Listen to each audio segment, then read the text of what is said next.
Hi, everyone. Welcome and thank you for joining. We are super excited to tell you a little bit more about how you can go net zero as a person and how you should think about buying high quality offsets. I'm Sanchali. I'm the founder and CEO of Joro. Joro is an app that helps people take climate action that matters based on how they spend money. So you could download the app, connect your credit or debit cards to automatically see the carbon impact behind the purchases you make. And as of a few weeks ago, you can choose to offset every purchase with high quality, meaningful carbon removal, which is part of what we're talking about today. Is how did we pick those projects that back up your carbon removal as a person? What is the Joro carbon portfolio, the collection of projects we picked, and why should you be thinking about a portfolio approach when you think about offsetting your own emissions? So before we get into it, I want to open this event by just acknowledging the importance of the issue that we're working on. Climate injustice is not only important, but incredibly urgent. Every week, there's an environmental crisis that's made worse by climate change, and we should be acknowledging that poor and vulnerable and minority populations have the least ability to respond and are hit hardest by many of these events that happen. So right now, the west and southwest of the United States are facing a major drought. It's either the driest or second driest year on record in most states in the west and southwest of this country. Almost 20 million people get their water from the nation's largest reservoir, Lake Mead, which is at its lowest levels ever recorded. And wildfire risk is already at extreme levels, and it's only June. Wildfire season isn't supposed to be for a few more months. So we're already looking at one of the hottest, driest years on record. More than half of the United States is facing dry conditions already. And so the work that we're doing is incredibly important. One of the questions many people have is how can I personally take steps to try to help address the climate crisis? And that's one of the things that we're here to talk about is what's the role of offsetting in sort of personal climate action, and how can you make sure you're doing it effectively and responsibly? So when we went out to create the Joro Carbon Portfolio, we wanted to not only think about how do we help people remove carbon, but also how do we help the world transition to a more just and sustainable future, and how can we make sure we're spending our dollars in the most impactful way. Here to talk to us a little more about how we constructed the portfolio are Sophie Janaski and Naeem Merchant. Sophie has been working at Joro for the last year, where she's a product and data intern. She's completing her second year MBA at the Stanford Graduate School of Business, and she also holds a master's and a bachelor degree in environmental management and environmental engineering when she looked at climate and environmental data analytics at Yale. Naeem is one of the first members of Joro's expert advisory board, and he advises think tanks, nonprofits, and companies on carbon dioxide removal technologies and how can we shape carbon markets to really drive scale. And in his climate work, he leverages his previous experience living and working in Malawi and Liberia, looking at how we can equitably strengthen health systems and the health workforce. So we're super lucky to have them here today. And before we dive into the details of the carbon portfolio, I want to just cover some big topics that are on people's minds. So to start with, what is a carbon offset? Is it the same or different than carbon removal? And how important is it to hitting our global climate targets? Naeem, can you talk to that a little bit? Yeah, thanks, Centralia. It's good to be here. Yeah, carbon removal is a big topic, and sometimes you'll hear it kind of referred to as carbon dioxide removal or CDR, and or negative emissions is another kind of common term for it. And really, what it is it's the process of removing carbon dioxide from the atmosphere, and that process can kind of involve a number of approaches from nature-based approaches like growing forests to remove CO2 from the air, or technological ones like building machines that suck CO2 out of the air and bury it underground.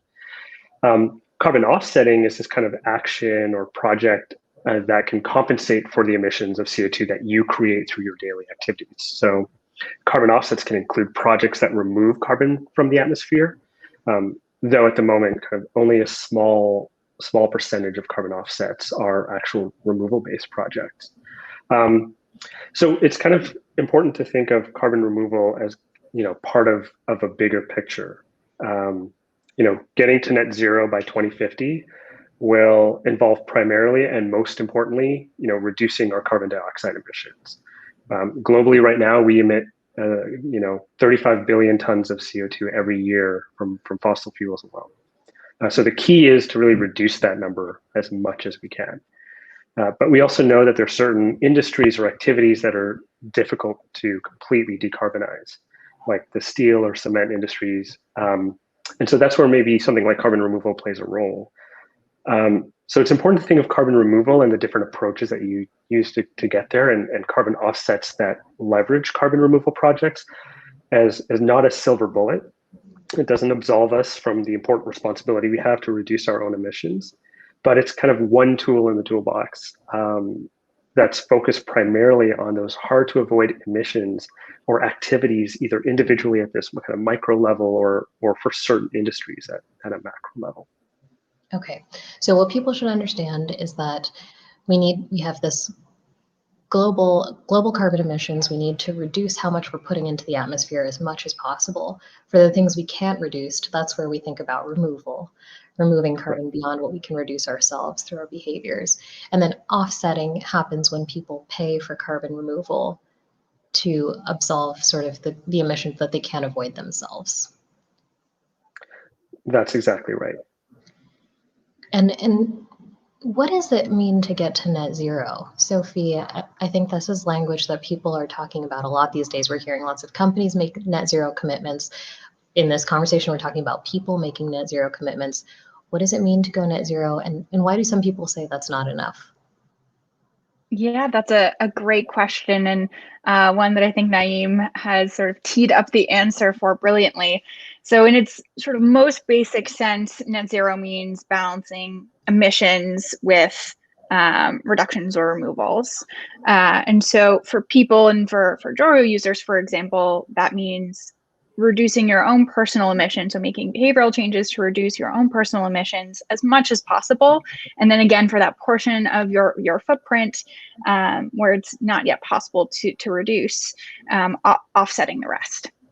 And so just in terms of why that is important, the IPCC, so the International Panel on Climate Change, has stated that to avoid 1.5 degrees Celsius of global warming, which is kind of the number that we want to stay below in order to avoid some of the most harmful and catastrophic impacts of climate change, we need to reach net zero emissions by mid-century, so by about 2050. So that's just in terms of context setting, and when we're talking about net zero, what we're talking about, that just a bit of background. But to your point earlier,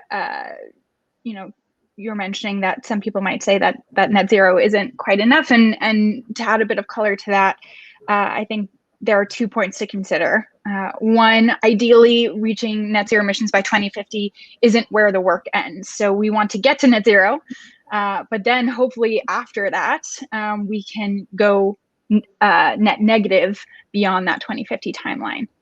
And timeline here really does matter. And so it's not just how are we getting, the fact that we get to net zero emissions by 2050, that's important. But there are a number of different pathways we could take there. And so thinking about how we're getting to net zero is also an important consideration that we can definitely talk more about.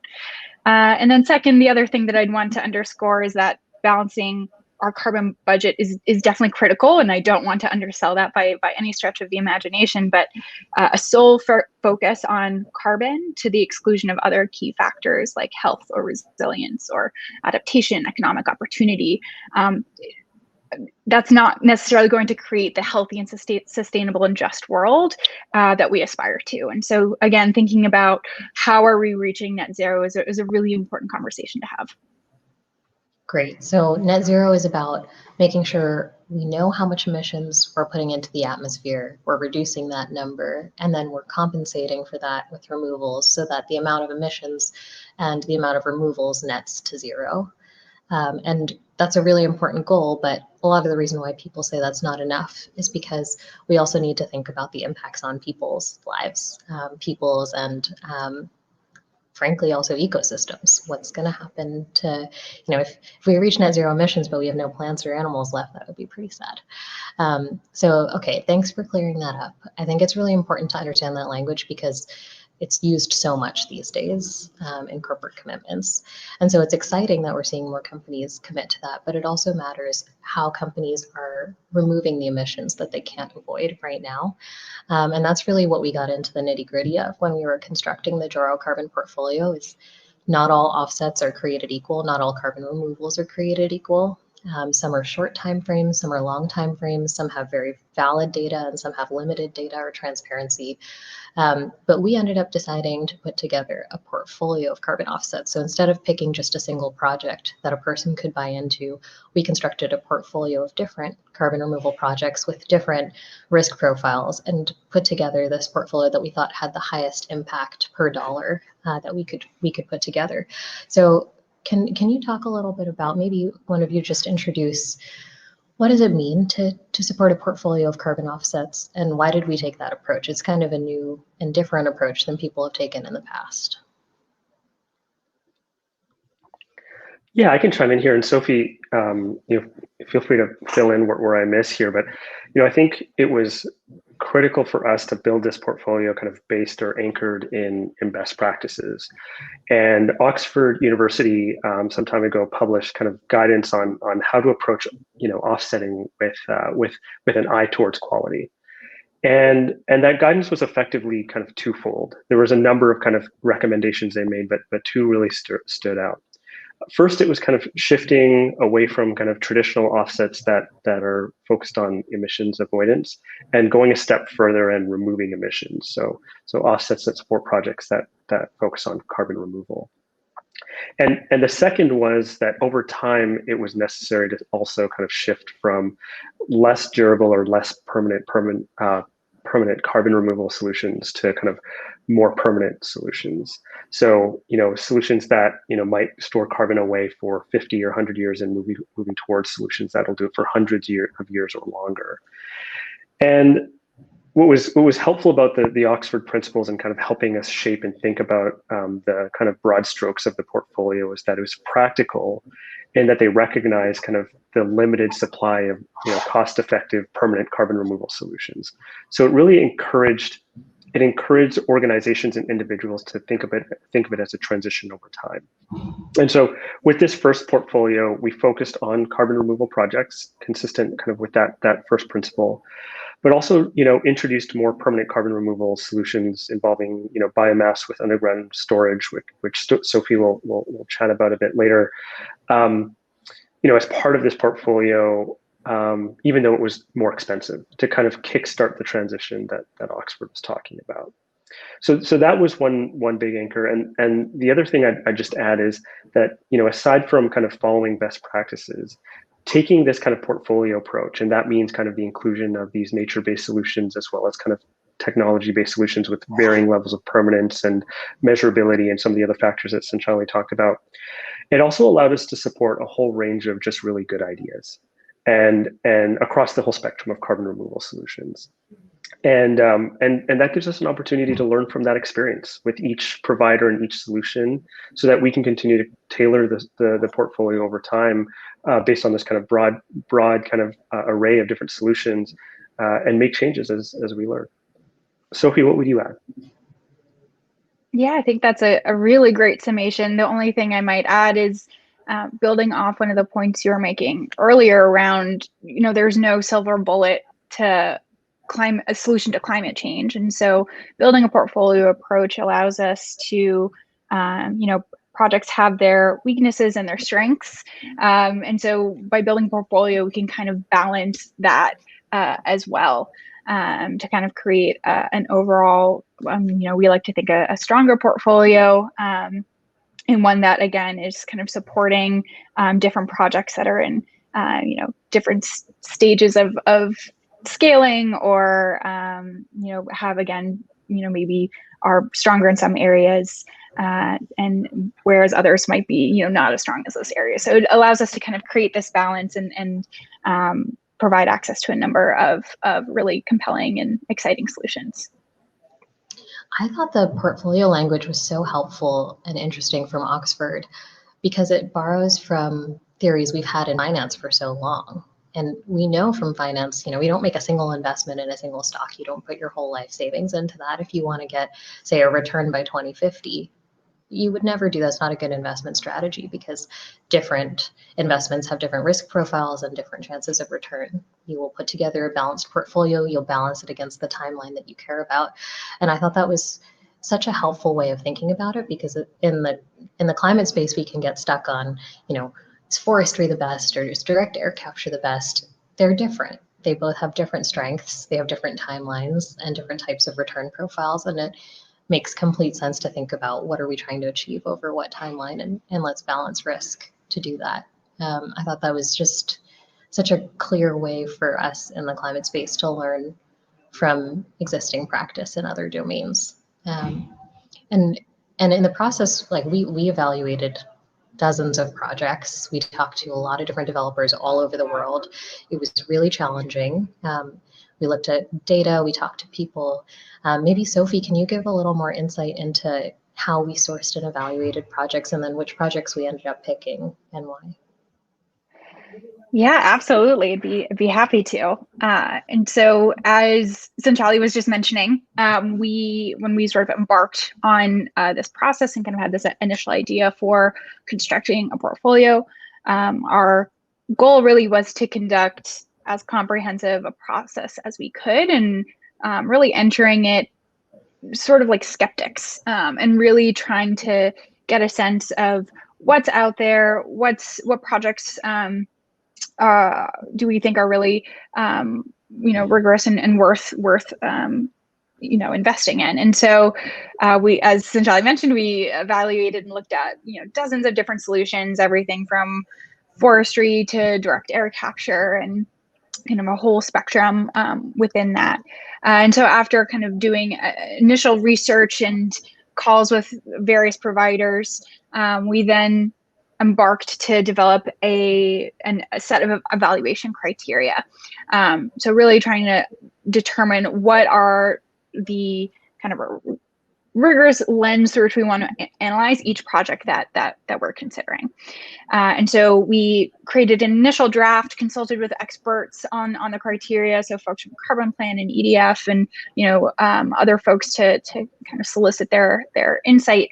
And ultimately, our evaluation criteria, which is available on in the app on our website, if folks want to dig more deeply into it. But broadly speaking, it's sort of split across two main criteria areas. One is around integrity, and so you can think of that including the integrity of carbon benefits, so everything from verifiability to additionality and other measures of carbon benefits, as well as transparency. And so how much insight do we have into project documentation? How openly available is this information, so that we're able to really do our due diligence? The second area is around transformative potential. And so that really gets to the piece around, are we building, by supporting these projects, are we contributing to building the just and sustainable and healthy future that we want? And so included in that is, catalytic potential. So are these ideas that have the potential to catalyze efforts moving forward? We thought about, community benefits and ecological benefits and other factors that we view as being, really transformative moving forward. And so after we developed those criterias, we then kind of took the universe of projects that we saw, run them through our criteria, and netted out with four what I think are really amazing projects. And again, we want to be as transparent as possible. So we've made our evaluation criteria and kind of our summary of each of the projects available as well. And so where we netted out, about 66% of our portfolio is constructed from forestry projects, 33% is constructed from soil carbon sequestration, and 1% is constructed from bio-oil and geologic sequestration. And so really quickly within those, we have two forestry projects, both of which are purchased from Pachama. The first is a Brazil Net Forest Protection project out of Peru. It's a collaboration with over 300 landowners to prevent deforestation across, I think, 143 parcels of land. And there's a really strong connection to community and community ownership, and the generation of economic opportunity through a number of different lenses. The second forestry project is NIHT Tapaya, which is based out of Papua New Guinea, which is one of the world's largest exporters of tropical timberwood. And again, it's a project that really partners with local landowners, and also reinvests a really large percentage of its revenue back into local communities. Our soil carbon project is with Nori, with a farm called Garrett Land and Cattle, based in Iowa, and they're doing really interesting work incorporating regenerative farming practices and demonstrating the economic opportunity for this type of carbon sequestration for other farmers. And then lastly, our bio-oil and injection project is with Charm Industrial, and they're an early stage, more permanent form of carbon storage solution. And so we're really excited to kind of be helping support them in their early stages. And they're also sort of an interesting thing about their model, again, in terms of our interest in community impacts, is a lot of their model takes place and provides economic opportunities in areas in the United States that stand to be economically threatened by a green transition. So we're really excited about that opportunity. I know that was a lot of information to throw at everyone, so I'll leave it there. But feel free, Sanchali or Naeem, if I missed anything, feel free to chime in. Yeah, I thought it was super fascinating going through this process together over several months. I personally, probably like a lot of people, first heard about carbon offsets in the context of flight offsets. In the first time I heard about it, I was like, oh, great, this is a nice idea. As soon as you know that a flight is a large amount of carbon emissions and it's something that you've decided you have to do, trying to compensate for those emissions is an attractive idea, especially because it's not that expensive these days. So that's sort of, I feel like there's sort of the stage one of sort of excitement around, oh, I did something that has a big carbon effect. Now I can compensate for that with paying for carbon removal somewhere else in the world. But then once you learn enough about just how tricky it is, I feel like there's this period of extreme skepticism that I went through as a consumer, of knowing enough to be dangerous, basically, of like knowing that not every project is completed. Forestry projects need to be maintained over 30 to 50 years. Are those trees all really staying alive for 30 to 50 years? What if disease happens or natural disaster, or the project contract isn't fulfilled? There's all these questions that once you dig a little bit under the surface, you see that there's a lot of questions with a lot of carbon offsets, and it becomes really discouraging. So I feel like that's kind of the place I was before we started this carbon portfolio work. And through doing this really deep dive, it really, for the first time in a while, made me feel quite optimistic about spending my dollars on carbon removal, because by taking this balanced approach and recognizing with clear eyes the benefits and drawbacks of certain kinds of projects, and then constructing this portfolio to balance it out, that was a really empowering process, I think. And I'm really excited that we're able to support something as sort of established as forestry in locally owned community projects, and things that are as new as bio-oil injection with Charm Industrial, and sort of totally different risk profiles, different benefits, different providers. But really exciting to see where we landed. Yeah, that was great. And I would just add that I think what was really a great part of the process, and a testament to just how much time was invested here, was just getting to know the folks at Pachama, at Nori, at Charm Industrial through this. So many times we kind of go through this process of offsetting that is so anonymous. And what was really great about this was just getting to know the actors that we were working with here, and knowing that they just have this really genuine desire to make this positive and address some of the very real problems that can exist with offsets, and just working with folks that really want to make a difference here. So I'd also say that just working and getting to know these individual kind of solution providers and innovators in this space that are really kind of cutting edge on this was a big part of of what also addressed some of my own skepticism that I had kind of going into this. Yeah, that's such a great point. It's exciting to see new players emerging and learning from the established experience that we've had in the space over a long time as well. And I think we took a little bit of a different approach. I mean, we've heard companies like Stripe and Shopify and Microsoft have made sort of large announcements about carbon removal portfolios in recent months. And while we followed a lot of similar criteria in the construction of the portfolio and verifying the integrity of the removal, we also had sort of this other bucket of transformative potential that is not as common in other offset selection processes. And so I thought maybe Naeem, you could talk a little bit more about why did we consider innovation and equity, and what was frankly really difficult about it as well. Yeah. What I really enjoyed about working with you two is just like this kind of dogged determination to really assess each of these projects. And like those, I remember how big those spreadsheets were getting when we were kind of going through this process, and balancing that with a real desire to think outside the box on this too. You know, I don't remember who said this, but there's but you know, an expert in this field said, you know, businesses and individuals need to go beyond just negating their carbon ledger. They need to catalyze broader change.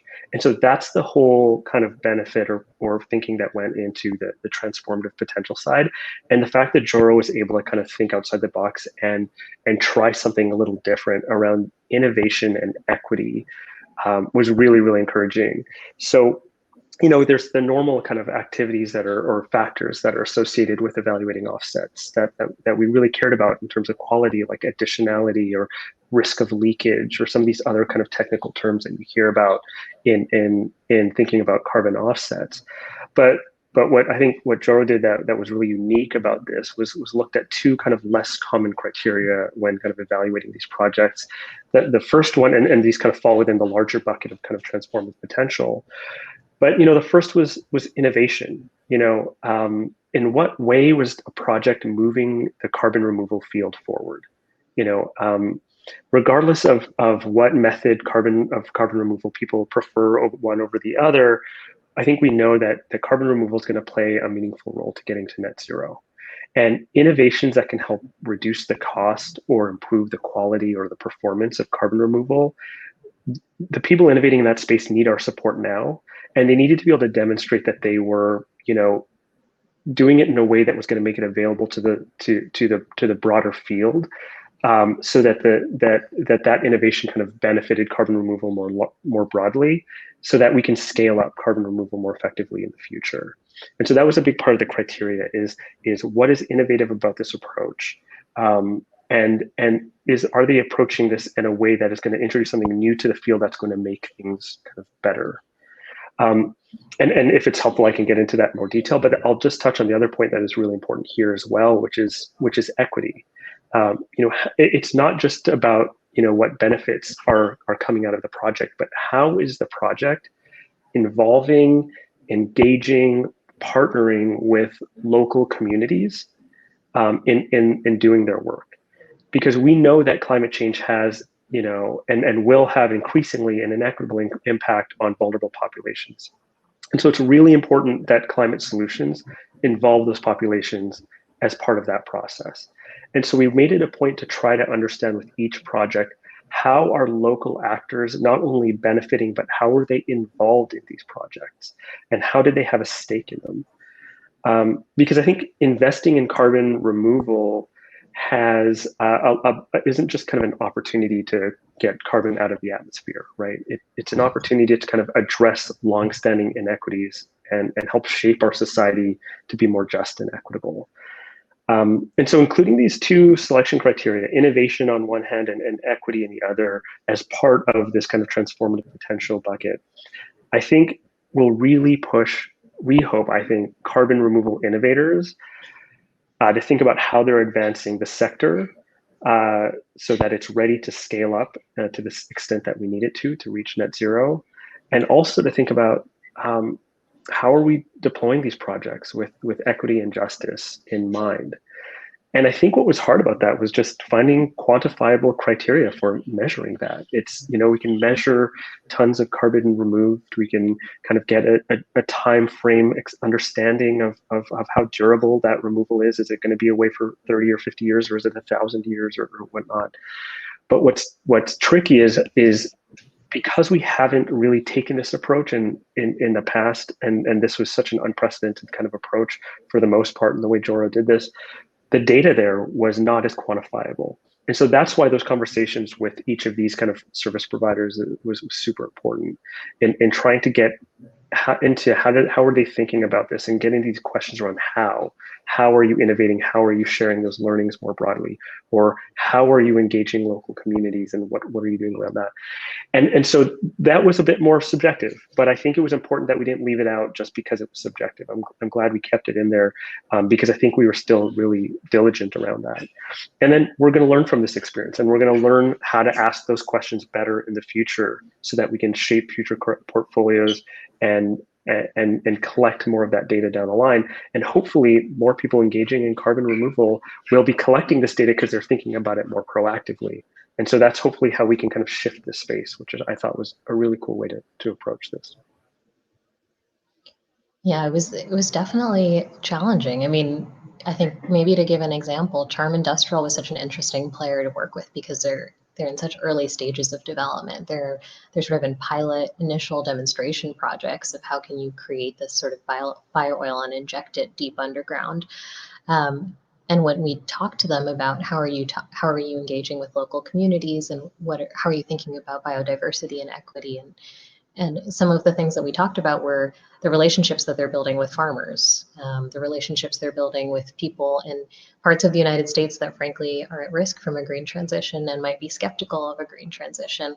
But part of the impact that they're having is demonstrating to them that they can be part of it, or giving them an opportunity to be part of it, to get on the bandwagon early. So I thought those types of conversations were really interesting in trying to figure out, okay, do we talk about ownership? Like in the context of forestry, we can talk about community ownership of projects as an indicator of justice or inclusion. In the context of something like Charm Industrial, there's no ownership of land involved necessarily with the injection of the bio oil. So it's more about participatory processes, and how they're looking at working with those communities. So I certainly learned a lot, and I'm excited to keep having those conversations and hopefully pushing the people we're working with, to think about those things as well. I would love to give us a little space, maybe just like a couple minutes, to talk about what are some of the limitations of the portfolio and what are we thinking about going forward. I'm happy to talk at the end also and share a little bit about how we're thinking about the future of the portfolio and where we're going from here. But maybe Sophie or Naeem, if you have any reflections on things that we still have questions about, limitations, or things you're excited to explore in our next iterations.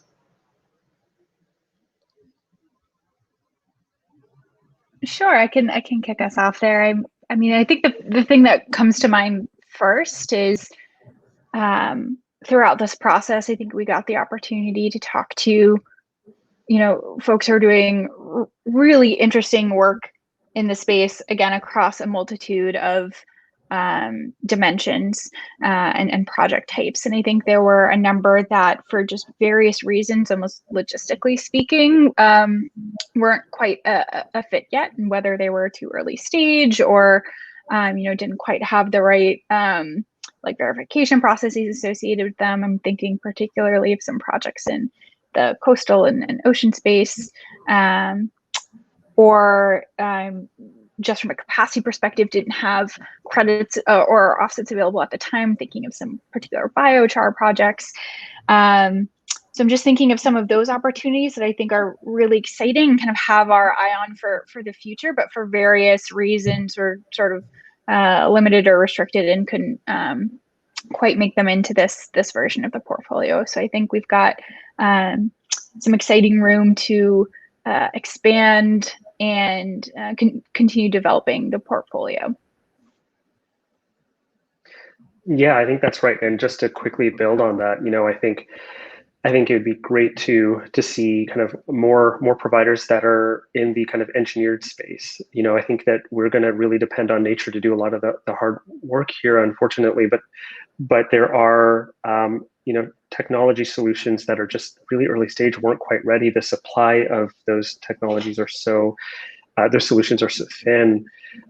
It would be really wonderful in future portfolios to see how we can increase that share, kind of consistent with the Oxford principles. Moving towards a greater percentage of the total portfolio being on more of those kind of permanent and engineered solutions that have a lot of drawbacks, and they need to be studied and understood, but also have a lot of really important benefits that we learn more about by including more of them in portfolios like this. So hopefully in future portfolios, we can see more of that. Absolutely. And that's one of the things we're really excited to do as part of this work on the Joro carbon portfolio. One of the benefits is that we can aggregate demand across many users and make large purchases with providers like Pachama and Nori and Charm Industrial. We've also really deliberately not made purchases that are too large, so that every few months we can return to rebalance the portfolio with the best available projects that have come online. So just like when you work with a robo-advisor potentially on your finances, or a financial advisor, you pay them to readjust your portfolio. We will be doing the same thing on our side. Is when you offset with Joro, you will know that we'll be regularly rebalancing the portfolio with the best available projects on the market. So I'm really excited about that portion of what we're going to do going forward as some of those biochar projects come online, or new technology innovations, to be able to think about bringing them in and really demonstrating real-time demand for carbon removal projects that are coming online. I'm also excited, Sophie, about some of what you mentioned of keeping an eye on emerging areas. So that might be the engineering things like Naeem mentioned, or some of the sort of ocean and blue carbon projects that are coming online. People who are offsetting through the Joro carbon portfolio will certainly be the first to know and the first to buy into some of those projects that might only be available in these larger quantities. And then continuing to move the needle on equity and justice. I'm sure, after a few quarters of us asking lots of questions about equity and justice, perhaps some of the providers we work with will have even better data, and hopefully being able to surface some of that data and share it with the broader community. I'm super excited about being able to push that in the next few portfolios as well. So thank you both. I'll just leave anyone who's watching with a few summary points from what we talked about. First thing is, thinking about going net zero as a person is about knowing the emissions that you're putting into the world, trying your best to reduce them, and then paying for removals, high quality removals, for the things that you can't avoid. That's how you can go net zero today. You don't have to wait for 2050. You can help catalyze the change we need by 2050. When you're thinking about where you want to put your money in removals, think about a portfolio approach, because no single project alone has everything we need to address the climate crisis. We need a balanced portfolio across risk and return to get there. And when you're looking for projects, really prioritize removal over avoidance and reduction, because that's what we should each be avoiding and reducing our emissions. When we should pay for removals that are actually scrubbing CO2 or greenhouse gases from the atmosphere. And then within carbon removal, don't just think about the integrity of the carbon removal. That's like step one, that's the baseline. You have to find projects that are actually reducing or removing the CO2 they say they are. But we also need to think about the transformative potential of those projects. And if you're going to spend your hard-earned money, this is how I think about it too. If I'm going to spend my hard-earned money on carbon removal projects, I want to know it's creating the future I want to live in, and that I want my children to live in, or my communities to live in. So that's how we've approached the carbon portfolio, and our work is really just starting. It's really, really exciting to have been able to take this step and to share that with you, and we'll keep rebalancing the portfolio and sharing our learnings with you over the months to come. Thank you so much. Thanks, Naeem. Thanks, Sophie. Thanks, everyone. Thank you. See you.